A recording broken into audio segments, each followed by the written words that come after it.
इस समय शासन और विभाग के द्वारा निपुण भारत मिशन योजना पर ही ज़्यादा फोकस है और उसी पे हमको कार्य भी करना है। उन बच्चों के बीच में जिन बच्चों का बेसिक और बुनियादी शिक्षा को मजबूत करना है।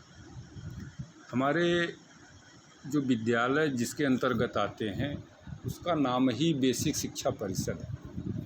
इसलिए जब तक बच्चों में बेसिक और बुनियादी शिक्षा की मजबूत नींव नहीं होगी तब तक बच्चे हमारे बहुत ज़्यादा उनको ज्ञान नहीं हो पाएगा उन शब्दों का जो हमारे पाठ्यक्रम में है।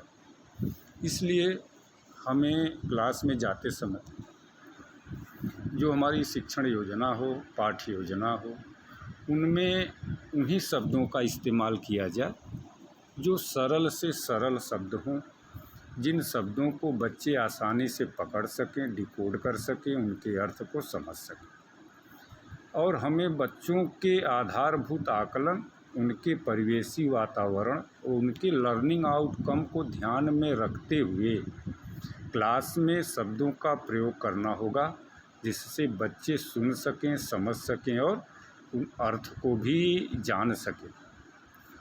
हमारा कार्य क्लास में किसी पाठ को समाप्त करना नहीं होना चाहिए, बल्कि ये होना चाहिए कि जो पाठ हम पढ़ा रहे हैं उस पाठ से बच्चे कितना सीखे, कितना समझे और कितना उसके अर्थ को समझ पाए।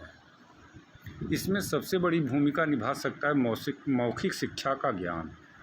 मौखिक शिक्षा से तात्पर्य ये है कि बच्चे जब तक बोलना नहीं सीखेंगे, आपके सामने किसी प्रश्न को पूछना नहीं सीखेंगे या अपनी बात को कहना नहीं सीखेंगे, तब तक बच्चों के बीच में शिक्षण कार्य का मतलब बहुत मायने नहीं रखेगा।